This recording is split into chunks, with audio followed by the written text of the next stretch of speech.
Assalamualaikum warahmatullahi wabarakatuh.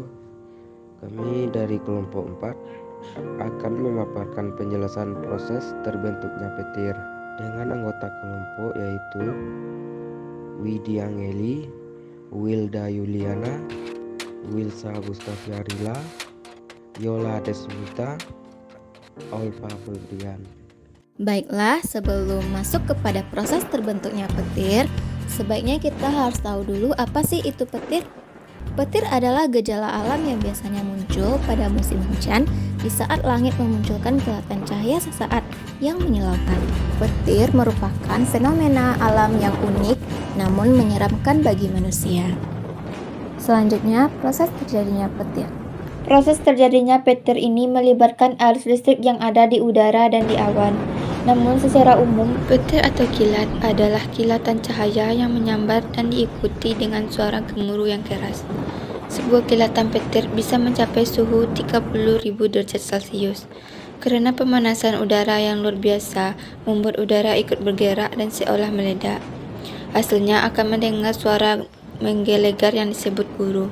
Pada saat muatan listrik berkumpul di dalam awan dan posisi awan semakin tinggi, maka muatan awan akan terlibat dalam turbulensi udara. Ini menyebabkan muatan listrik awan bergerak secara cepat. Akibat pergerakan ini, maka muatan positif dan muatan negatif kemudian akan memisahkan diri. Bagian atas awan akan mengumpulkan muatan positif, sementara muatan negatif terkumpul di bagian bawah awan. Muatan negatif pada bagian bawah awan ini pun memiliki kecenderungan untuk terikat dengan muatan positif yang ada di bumi.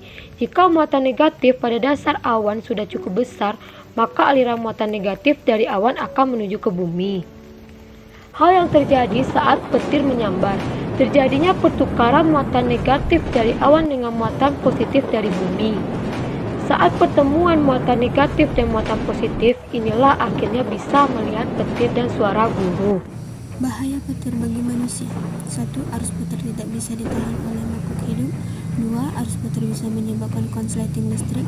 3. Arus petir juga bisa mengganggu menara sinyal hingga memicu ledakan. Oleh karena itu, sangat penting untuk memasang penangkal petir di atap-atap rumah dan bangunan tinggi, supaya proses terjadinya petir tidak akan membahayakan manusia atau menyebabkan kerusakan pada gedung. Fakta menarik lain tentang proses terjadinya petir. 1. Kecepatan kilat. Kilatan sambaran petir bergerak dengan kecepatan 670 juta mph. 2. Lokasi paling sering tersambar petir, Danau Maracaibo di Venezuela. 3. Petir menghancurkan pepohonan. Pohon seringkali hancur akibat sambaran petir. 4. Lebar, panjang, dan suhu petir. Penampakan petir di langit memang menyeramkan, tetapi sebenarnya lebar sambaran petir hanya sekitar 2-3 cm. Sementara panjang rata-rata sambaran petir adalah sekitar 3 hingga 5 km. Suhu petir bisa mencapai 30.000 derajat Celcius. Sekian video penjelasan proses terbentuknya petir dari kelompok 4. Jika ada kesalahan kata dan bahasa dari video ini, kami minta maaf. Wassalamualaikum warahmatullahi wabarakatuh.